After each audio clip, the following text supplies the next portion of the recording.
हनुमान सुग्रीव संवाद। पवन कुमार हनुमान शास्त्रविद, नीतिज्ञ और सूझबूझ वाले मनीषी थे। कब क्या करना चाहिए और क्या नहीं जैसी बातों का उन्हें यथार्थ ज्ञान था। बातचीत करने की कला में वे निपुण थे। उन्होंने देखा, आकाश निर्मल हो गया है, अब न तो बादल ही दिखाई पड़ते हैं और न ही बिजली चमकती है, वर्षा ऋतु समाप्त हो गई है। वे सुग्रीव के विषय में विचार करने लगे। उन्हें स्पष्ट प्रतीत हुआ कि मनोरथ सिद्ध हो जाने के पश्चात सुग्रीव अपने कर्तव्य की अवहेलना करके विलासिता में मग्न रहने लगे हैं। उनकी पत्नी रुमा के साथ ही साथ अब तारा भी उनके विलास लीला का एक महत्वपूर्ण अंग बन गई है। राजकाज का भार केवल मंत्रियों के भरोसे छोड़कर वे स्वयं स्वेच्छाचारी होते जा रहे हैं। श्री रामचंद्र जी को दिए गए अपने वचन का उन्हें स्मरण भी नहीं रह गया है। इस प्रकार से सभी तरह से विचार करके हनुमान सुग्रीव के पास जाकर बोले, हे राजन, आपको राज्य और यश दोनों की ही प्राप्ति हो चुकी है। आपने कुल परंपरा से प्राप्त लक्ष्मी का भी विस्तार कर लिया है। अब आपको मित्रों को अपनाने के को भी पूरा कर डालना चाहिए। आपने मित्र के कार्य को सफल बनाने के लिए जो प्रतिज्ञा की है उसे पूरा करना चाहिए। आप तो जानते ही हैं कि श्री राम हमारे परम मित्र और हितैषी हैं। उनके कार्य का समय बीता जा रहा है, इसलिए हमें जनकानंदिनी सीता की खोज आरंभ कर देनी चाहिए। सुग्रीव सत्वगुण से संपन्न थे। हनुमान के द्वारा स्मरण दिलाए जाने पर तत्काल उन्होंने श्री राम के कार्य को सिद्ध करने का निश्चय किया। उन्होंने नील नामक कुशल वानर को बुलाकर आज्ञा दी, हे नील, तुम ऐसा प्रयत्न करो जिससे मेरी संपूर्ण सेना शीघ्र यहाँ एकत्रित हो जाए। सभी युद्धपतियों को सेना एवं सेनापतियों के साथ यहाँ अविलंब एकत्रित होने का आदेश दो। राज्य सीमा की रक्षा करने वाले सब उद्यमी एवं शीघ्रगामी वानरों को यहाँ तत्काल उपस्थित होने के लिए आज्ञा प्रसारित करो।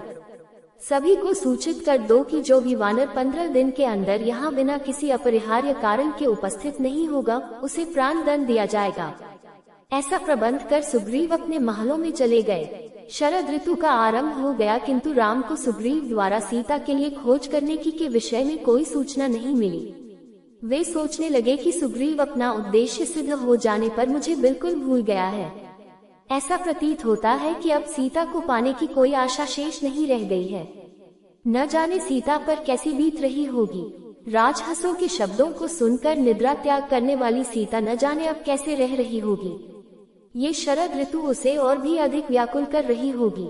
ये सोचते हुए राम सीता को स्मरण करके विलाप करने लगे। उस समय लक्ष्मण फल एकत्रित करने के लिए गए हुए थे। जब लक्ष्मण फल लेकर समीपवर्ती वाटिका से लौटे तो उन्होंने अपने बड़े भाई की अवस्था पर दृष्टिपात किया। लक्ष्मण को देखते ही उन्होंने निश्वास लेकर कहा, हे लक्ष्मण, पृथ्वी को जलप्लावित कर देने वाले गरजते बादल अब शांत होकर पलायन कर गए हैं। आकाश निर्मल हो गया है। चंद्रमा, नक्षत्र और सूर्य की प्रभा पर शरद ऋतु का प्रभाव स्पष्ट दृष्टिगोचर होने लगा है। हंस मानसरोवर का परित्याग कर पुनः लौट आए हैं और चक्रवातों के समान सरिता के रेतीले तटों पर क्रीड़ा कर रहे हैं। वर्षा काल में मदोन्मत्त होकर नृत्य करने वाले मोर अब उदास हो गए हैं। सरिता की कल कल करती वेगमयी गति अब मंद पड़ गई है, मानो वे कह रही है कि 4 दिन के यौवन पर मदोन्मत्त होकर गर्व करना उचित नहीं है। सूर्य की किरणों ने मार्ग की कीचड़ को सुखा डाला है, इससे वे आवागमन और यातायात के लिए खुल गए हैं।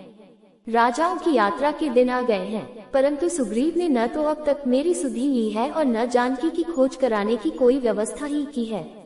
वर्षा काल के ये 4 मास सीता के वियोग में मेरे लिए 100 वर्ष से भी अधिक लंबे हो गए हैं, परंतु सुग्रीव को मुझ पर अभी तक दया नहीं आई।